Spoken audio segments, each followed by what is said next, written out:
और अफसोस की बात कि उनको कोई पूछने वाला नहीं है, उनसे कोई रब्ता करने वाला नहीं है। और वही 50, 60, 70 आदमी हैं, बच्चों की सालगिरह कर ले, फलानी चीज़ कर ले, फलाना चीज़ कर ले, बरसी कर ले, वही 60, 70 आदमी आएंगे। और क़यादत जहाँ पे आए वही 60, 70 आदमी ये दिखाते हैं। और खुदा रसूल का वास्ता, क़यादत तो लाहौर के अंदर बैठी हुई है, क़यादत तो पंजाब के अंदर बैठी हुई है। कभी मौलाना बशानी कहते थे कि लाहौर को जगाओ, लाहौर जागेगा तो पंजाब जागेगा, पंजाब जागेगा तो पाकिस्तान जागेगा। खुदा के वास्ते लाहौर में जेन्युइन लोगों को लाए, असलम गुरदासपुरी जैसे लोगों को लाए, इनकी क़यादत में हम काम करने के लिए तैयार हैं। मियाँ मरीब भी तैयार हो जाएगा, जैद चौधरी भी तैयार हो जाएगा, खालिद भट्ट भी तैयार हो जाएगा। इस किस्म के सैकड़ों आदमी जो राब्ते में हैं, तमाम के तमाम तैयार हो जाएंगे। ये पैसा भी अपने पास से खर्च करेंगे, इन्होंने कभी पैसा नहीं कमाया, पैसा भी अपने आप से खर्च करेंगे और काम भी करेंगे। मैं अपील करता हूँ दोस्तों से, जिनका जरदारी साहब से या क़यादत के साथ कभी मुलाकात होती है, खुदा के वास्ते वहाँ पर सच बात करें और जेन्युइन लोग जहाँ पे भी हैं उनकी निशानदेही करें, तो इंशाअल्लाह ताला वकला भी हम ठीक हो जाएंगे और तमाम हलकों में हम ठीक हो जाएंगे। टाइम बहुत थोड़ा बस हो गया। बहुत शुक्रिया डॉक्टर साहब तशरीफ लाएँ। डॉक्टर रियाज साहब, बहुत शुक्रिया डॉक्टर साहब आपका। और लाली मसूल लाली साहब आ गए हैं, उनका शुक्रिया। तारक भट्ट साहब आ गए हैं, उनका बहुत शुक्रिया। और मैं दरख्वास्त करूँगा अभी जनाब अकबाल शाह साहब को कि वो आएँ और अपने ख्याल रखें।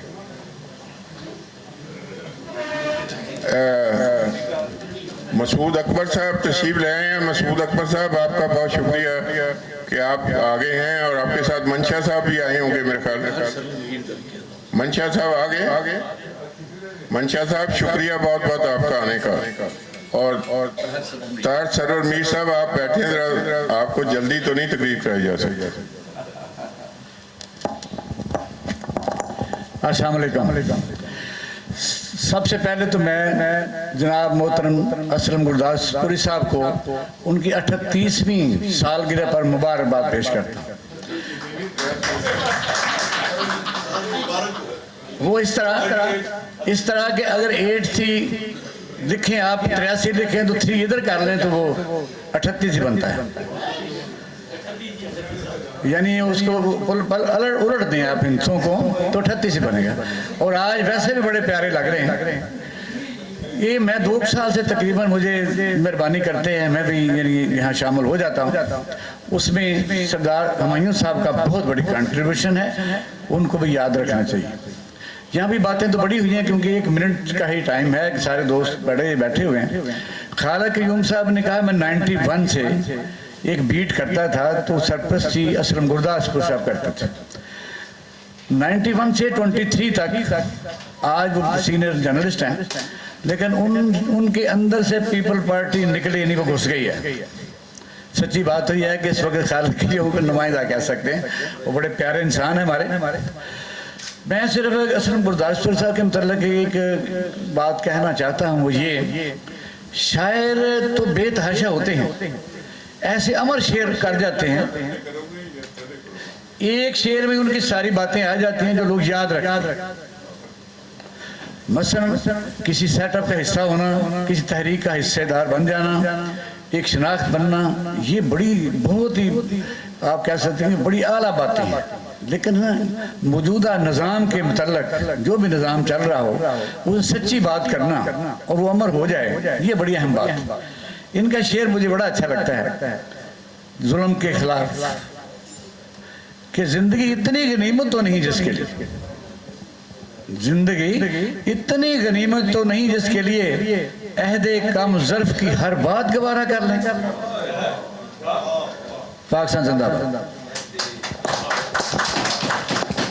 मैं दरख्वास्त करूंगा जनाब डॉक्टर ज़रार साहब से कि वो आएँ और कुछ अपने और पीपल पार्टी की स्टोरी ना सुनाएं, सिर्फ असलम गुरदासपुरी की बात करें।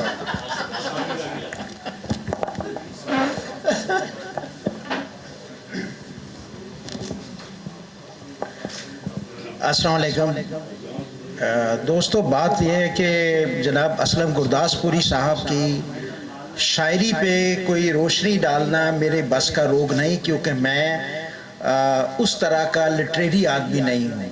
मैं सिर्फ पीपल्स पार्टी का एक जद्दोजहद का साथी हूँ और असलम गुरदासपुरी साहब से मैं बहुत ज़्यादा फैज़ हासिल करता रहा हूँ। असलम गुरदासपुरी पाकिस्तान पीपल्स पार्टी के लिए एक ऐसी रूह रवां थे और हैं कि जिनको हम देख के हम अपने जज्बात को एक सुलगाते थे और पाकिस्तान पीपल्स पार्टी के लिए काम करते थे। असलम गुरदासपुरी साहब की नज़में और इनके तराने हमने बहुत सुने और हमने पाकिस्तान पीपल्स पार्टी की जद्दोजहद की। जनाब हुमायूं साहब ने मुझे कहा कि पीपल्स पार्टी की स्टोरी ना सुनाए। मुसीबत यह है कि हमारे अंग अंग में, हमारे खून में पीपल्स पार्टी ही चलती है और वो खून की तरह दौड़ती है। हम क्या करें, हम कुछ ना भी करना चाहें, ना भी कहना चाहें तो हमें पीपल्स पार्टी के सवा हमें कुछ नज़र नहीं आता। लिहाजा मैं उसकी माफ़ी चाहता हूँ। मैं असलम गुरदासपुरी, मेरे पास मेरा क्योंकि वोकैबुलरी इतनी ज़्यादा नहीं है कि मैं असलम गुरदासपुरी साहब को खराज तहसीन पेश कर सकूं जो मेरे जज्बात की अक्कासी कर सके। और मैं ये समझता हूं कि असलम गुरदासपुरी एक अजीम शायर, एक अजीम इनकलाबी पर्सनैलिटी, एक अजीम शख्सियत जो कि हमारे दिलों में बसी हुई है और हम हमेशा इनको याद रखेंगे और हम अपनी नस्लों को भी कहेंगे कि असलम गुरदासपुरी को पढ़ें और असलम गुरदासपुरी के लिए आप जानें कि असलम गुरदासपुरी कितनी बड़ी अजीम शख्सियत है। खुदा हाफिज़। मैं दरख्वास्त करूंगा चौधरी जाहिद साहब से कि वो आएँ और अपने असलम गुरदासपुरी के हवाले से बात करें, वो भी पीपल्स पार्टी। बिस्मिल्लाहिर्रहमानिर्रहीम। मैं सबसे पहले जनाब असलम गुरदासपुरी को उनकी सालगिरह पर मुबारकबाद पेश करता हूँ और मैं ये बताना चाहता हूँ कि असलम गुरदासपुरी एक ऐसी शख्सियत का नाम है कि जब जुल्फ़कार अली भुट्टो अवामी इज्तिमा से ख़िताब फरमाते थे तो सब अपने ख़िताब से पहले जुल्फ़कार अली भुट्टो शहीद ये कहा करते थे कि असलम गुरदासपुरी की पहले शायरी सुनूंगा, उसके बाद मैं तकरीर करूँ। असलम गुरदासपुरी एक अजीम इंसान और एक अजीम शख्सियत का नाम है। मैं ये समझता हूँ कि इनको जितना भी खराज अकीदत पेश किया जाए कम है। इनकी शायरी हमारे लिए मशले राह है।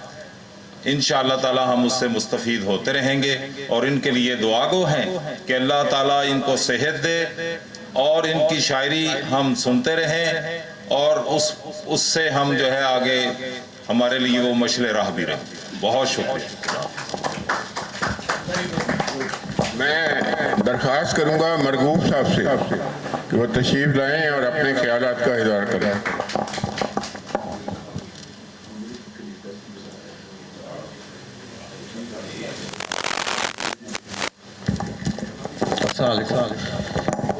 मैं असलम गुरदासपुरी साहब को 1978 का जानता हूँ जब SM मसूद साहब कायम मुकाम सदर बने पंजाब के और असलम गुरदासपुरी साहब उनके साथ सेक्रेटरी इत्तलात पंजाब के बने।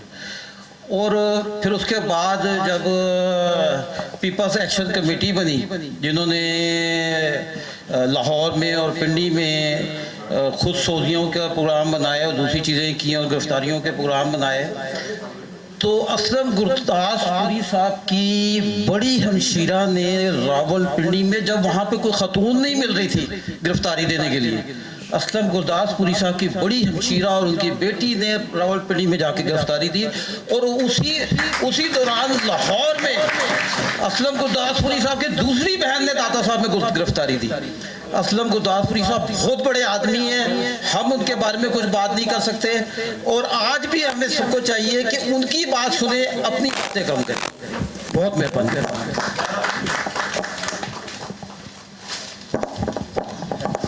शुक्रिया सहेल फंदी साहब।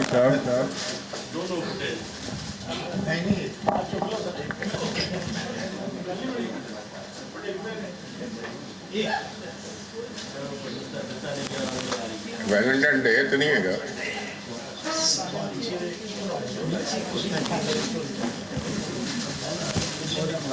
मंशाली डॉक्टर साहब।